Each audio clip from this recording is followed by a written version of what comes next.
Good morning, everybody. Today is September the 10th.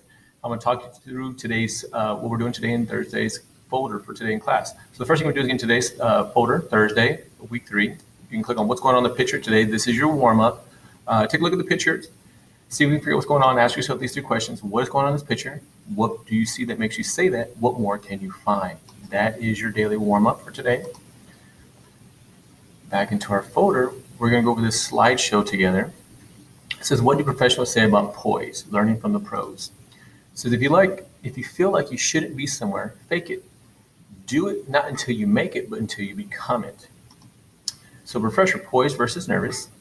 Poise speakers appear calm and confident when speaking, stand straight up and with good posture, have an open gaze towards their audience, smile or show positive or calm facial expressions, arms and hands hang calmly at your sides or at your hips. Poise versus nervous. Speakers who show their nerves often present behaviors that distract their audience from messages.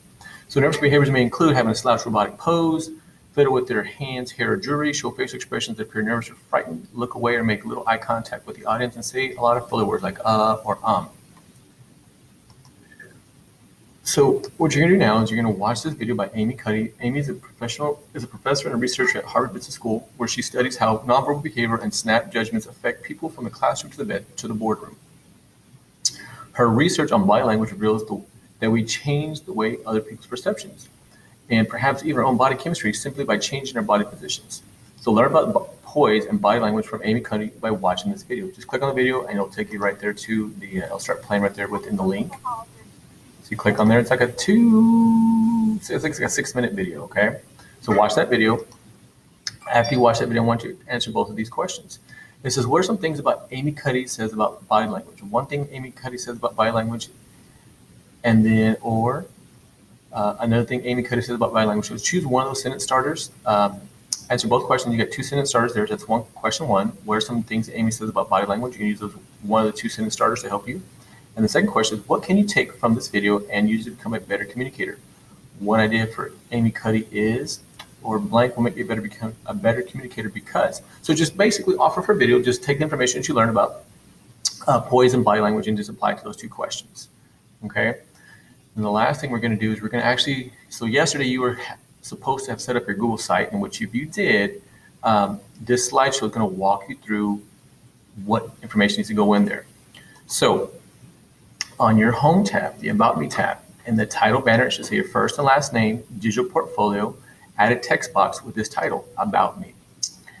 And the About Me text box includes the following. Write about half a paragraph, about 4 sentences or more, introducing yourself to your audience, which is your teacher and your students.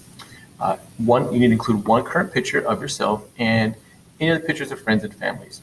Remember, your digital portfolio is a test grade for this 9 weeks, so you should be in test mode while you're working on this. So then your second tab, you're going to add a title, and it's going to call it Interest, which you should have done yesterday. Within that Interest tab, you're going to choose the 3 text box layout that has 3 pictures and 3 text boxes. If you look right here in the corner, you can see that's that little layout right there. You're going to write 3 more sentences for each of your interests. You will find a picture that goes along with each of your interests. So give a brief explanation of why this is something that is interesting to you, why is it important in your life, and also explain why this topic became important in your life, okay? So self-check now, review work number or highlight each sentence according to which part the prompt answers. Did you talk about a brief explanation? Did you talk about why it's important? And did you explain why it became important? Okay. Add what you need to revise for clarity. And then here's the example of the homepage, how the homepage should look. So the title banner should be right here. You should have the home and interest tabs. The rest of these right here, don't stress about those. Those are things that we're going to add as the 9 weeks goes on. I included a picture from my 8th grade class, and then I wrote a little bit about myself, okay? And then that's the home tab. Then the next tab is going to be your interest tab. So as you can see, I have my 3 interests with pictures, and I wrote the title for each of my interests, and then I wrote a little explanation of why those are my interests, and I follow those through the guidelines, okay? And that's it for today, guys. This is your test grade. You're going to work on this today. This is going to be due tomorrow. We got to make sure you have your Google site done by tomorrow. Make sure that you share it with me so that way I can give it a grade. This is going to be your first test grade for the 9 weeks. All right, guys, if you guys have any questions, shoot me an email. Bye, guys. Have a good day.